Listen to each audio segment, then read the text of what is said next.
ನಮಸ್ಕಾರ ಸರ್. ನಮಸ್ಕಾರ madam. Sir ಹೇಗಿದೆ ನಿಮ್ಮ ಏರಿಯಾ ಎಲ್ಲ ಚೆನ್ನಾಗಿದೆಯಾ? ಚೆನ್ನಾಗಿದೆ ಮೇಡಮ್, ಏನು ಸಮಸ್ಯೆ ಇಲ್ಲ ಅಂತ ಅಂದ್ಕೊಂಡಿದ್ದೀವಿ. ಯಾಕಂದರೆ ನಾವು ಗೆದ್ದು ಹೆಚ್ಚು ಕಮ್ಮಿ 8ರಿಂದ 9 ವರ್ಷ ಆಗ್ತಾ ಬಂತು. 2018ರಲ್ಲಿ ನಾವು ಎಲೆಕ್ಟ್ ಆಗಿದ್ದು, ಅಂದರೆ ನಮ್ಮ ತಂದೆಯವರು ನಗರಸಭಾ ಸದಸ್ಯರಾಗಿ ಎಲೆಕ್ಟ್ ಆದರು. ಅಲ್ಲಿಂದ ಇಲ್ಲಿವರೆಗೂ ಏನು ಸಮಸ್ಯೆ ಇಲ್ಲ ಅಂತ ಅಂದ್ಕೊಂಡಿದ್ದೀವಿ ಮೇಡಮ್. ಜನಾಭಿಪ್ರಾಯ ಕೇಳಬೇಕು, ಏನು ಸ್ಪಂದಿಸ್ತಾರೆ, ಯಾವ ಥರ ಅಭಿಪ್ರಾಯ ಇದೆ ಅಂತ ಕೇಳಬೇಕು ಮೇಡಮ್. ಸರ್ ಈಗ ನಿಮ್ಮ ಕಾಲಾವಧಿಯಲ್ಲಿ ಅಂದರೆ ನಿಮ್ಮ ತಂದೆಯವರ ಕಾಲಾವಧಿಯಲ್ಲಿ ಸಮರ್ಪಕವಾಗಿ ಸರ್ಕಾರದಿಂದ ಬರುವಂಥ ಸೌಲಭ್ಯಗಳು ತಗೊಂಡು ಬಂದು ಜನಗಳಿಗೆ ನೀವು ತಲುಪಿಸ್ತಾ ಇದ್ದೀರಾ? 100ಕ್ಕೆ 100 ಭಾಗ ತಲುಪಿಸಿದ್ದೀವಿ ಮೇಡಮ್. ಒಂದೇ ಒಂದು ಯೋಜನೆಗಳಾಗಲಿ ಅನುದಾನಗಳಾಗಲಿ ನಗರಸಭೆಯಿಂದ ಬರುವಂತಹ ಯೋಜನೆಗಳನ್ನ ಒಂದು ಯೋಜನೆಯೂ ನಾವು ಬಿಟ್ಟಿಲ್ಲ. ನಾವು ನಮ್ಮ ಹಕ್ಕು ಅಂತ ಹೇಳಿ ನಾವು ಪ್ರಾಮಾಣಿಕವಾಗಿ ತಗೊಂಡಿದ್ದೀವಿ. ಅದನ್ನು ಜನರಿಗೆ ತಲುಪಿಸಿದ್ವಿ ಕೂಡ. ತುಂಬ ಪ್ರಾಮಾಣಿಕವಾಗಿ ನಾವು ತಲುಪಿಸಿದ್ವಿ ಅಂತ ಹೇಳಲಿಕ್ಕೆ ನಮಗೆ ಹೆಮ್ಮೆ ಆಗ್ತದೆ ಮೇಡಮ್.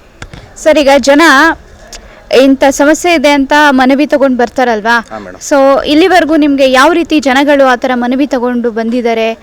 ಅಂದರೆ ಹೆಚ್ಚು ಮಟ್ಟಲ್ಲಿ ಬಂದಿದ್ದಾರಾ, ತಕ್ಕ ಮಟ್ಟಿಗೆ ಬಂದಿದ್ದಾರೆ? ಅಂದರೆ ಈಗ ನೀವು ಕೆಲಸ ಆಗ್ತಾ ಇರುವಾಗ ನಾವು ಇವತ್ತು ಇದಾಗಬೇಕು ಅಂದ್ಕೊಂಡಿದ್ವಿ, ಇದಾಗ್ತಾ ಇದೆ, ಇನ್ನ ಏನಾರು ಆಗಬೇಕಾಗಿತ್ತು, ಆ ಥರ ಮನವಿಗಳು ಏನಾದ್ರು ಬಂದಿದೆಯಾ? ಮೇಡಮ್, ನಾವು ಎಲೆಕ್ಷನ್ಗೆ ಫಸ್ಟು ನಾವು ಸ್ಟಾರ್ಟಿಂಗ್ ಚುನಾವಣೆಗೆ ಎದುರಿಸ್ಬೇಕಾದ್ರೆ ವಾರ್ಡಲ್ಲಿ ಏನು ಸಮಸ್ಯೆ ಇದೆ ಅಂತ ಹೇಳಿ ನಾವು ಎಲ್ಲ ನೋಟ್ ಮಾಡ್ಕೊಂಡಿದ್ವಿ.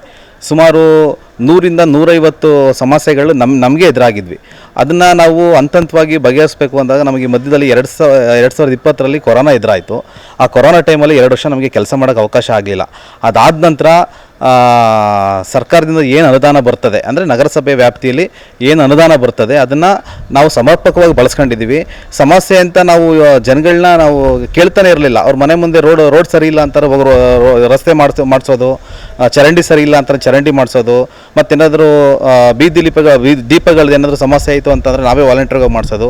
ಮೇಡಮ್, ನಾನು ಬಂದು ಸಾಫ್ಟ್ವೇರ್ ವರ್ಕ್ ಮಾಡ್ತಾ ಇದ್ದೆ. ನನ್ನ ಕೆಲಸಕ್ಕೆ ವಿದಾಯ ಹೇಳಿ ನಾನು ನಮ್ಮ ತಂದೆ ಜೊತೆ ಸಹಕಾರ ಕೊಡ್ತಾಯಿದ್ದೀನಿ. ನನಗೇನೋ ಗೊತ್ತಿಲ್ಲ, ಈ ಸೇವೆ ಮಾಡಬೇಕು ಅಂತ ಸಂವಿಧಾನಿಕವಾಗಿ ನಮಗೆ ಅವಕಾಶ ಸಿಕ್ಕಿದೆ. ಅದನ್ನು ಪೂರ್ಣ ಪ್ರಮಾಣದಲ್ಲಿ ಬಳಸ್ಕೊಂಡ್ರೆ ನಮಗೂ ಶ್ರೇಯಸ್ಸಾಗ್ತದೆ, ಜನಗಳ ಮನಸ್ಸಲ್ಲಿ ನಾವು ಉಳಿತೀವಿ ಅನ್ನೋದು ನನ್ನ ಅಭಿಪ್ರಾಯ ಮೇಡಮ್. ಸರ್ ಈಗ ನಿಮ್ಮ ಏರಿಯಾದಲ್ಲಿ ಇಂಥದ್ದು ಬಂದರೆ ಚೆನ್ನಾಗಿರುತ್ತೆ, ಇದಕ್ಕೆ ನಮಗೆ ಇಷ್ಟು ಅನುದಾನ ಬೇಕು, ಸೊ ಈ ಥರ ಮನವಿ ಏನಾದರೂ ತಗೊಂಡು ಹೋಗಿದ್ದೀರಾ ನಿಮ್ಮ? ಇಲ್ಲ ಮೇಡಮ್, ಇಲ್ಲ, ತಗೊಂಡು ಹೋಗಿದ್ವಿ. ನಮಗೆ ಮೇಜರ್ ಇದ್ದಿದ್ದು ಊರಲ್ಲಿ ನಮಗೆ ದೇವಸ್ಥಾನ ಮಾಡಬೇಕಾದ್ರೆ ನೋವಾಗ್ತದೆ. ನಮಗೆ ದೇವಸ್ಥಾನ ಅಲ್ಲ ಮುಖ್ಯ, ನಮಗೆ ಶಾಲೆ ಮುಖ್ಯ, ಗ್ರಂಥಾಲಯ ಮುಖ್ಯ. ಹಾಗಾಗಿ ನಾವು ಗ್ರಂಥಾಲಯನ ತರಬೇಕು ಅಂತೇಳಿ ಸುಮಾರು ದಿನದಿಂದ ಪ್ರಯತ್ನ ಮಾಡ್ತಾಯಿದ್ವಿ.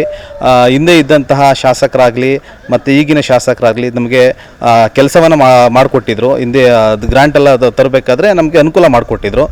ಅದಾದ ನಂತರ ಈಗಿನ ಶಾಸಕರೇನಿದ್ದಾರೆ ನಮ್ಮ ಸ್ವರೂಪ್ ಪ್ರಕಾಶ್ ಅವರು, ಶಾಲೆ ಕಟ್ಟಡ ಆಗಬೇಕು ಅಂತೇಳಿ ಮನವಿ ತಗೊಂಡೋಗಿ ನಾವು ಅವ್ರ ಮುಂದೆ ಇಟ್ಟಿದ್ದ ಕೂಡಲೇ ಹಿಂದೆ ಮುಂದೆ ಏನೂ ಯೋಚನೆ ಮಾಡಲಿಲ್ಲ ಮೇಡಮ್.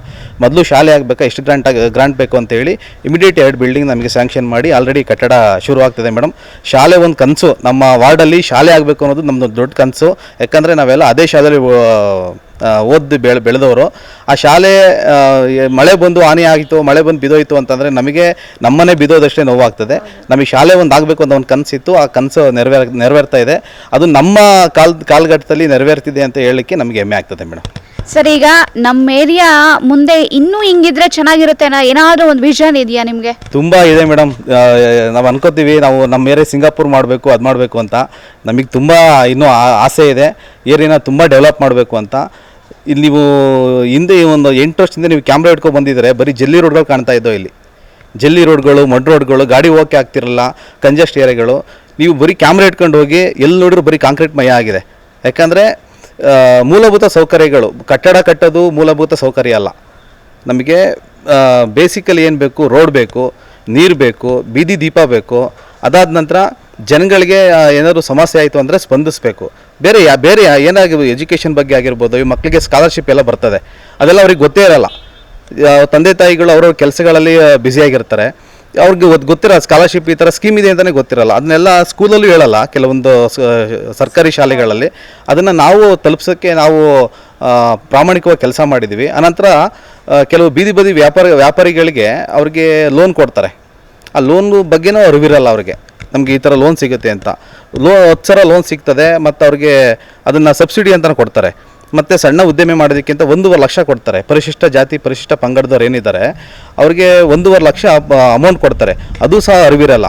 ಎಷ್ಟೋ ಜನ ನಿರುದ್ಯೋಗಿಗಳಿಗೆ ನಾವು ಆಟೋಗಳು ಕೊಡಿಸಿದ್ದೀವಿ. ಸುಮಾರು ಒಂದು 8 ರಿಂದ 10 ಆಟೋಗಳು ಕೊಡಿಸಿದ್ದೀವಿ.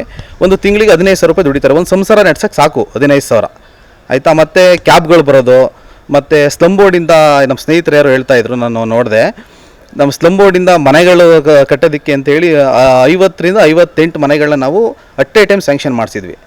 ಆಯಿತಾ, ನೀವು ಸುತ್ತಮುತ್ತ ನೋಡ್ಬೋದು, ಮುಂದೆ ಬಂದರೆ ತೋರಿಸ್ತೀನಿ.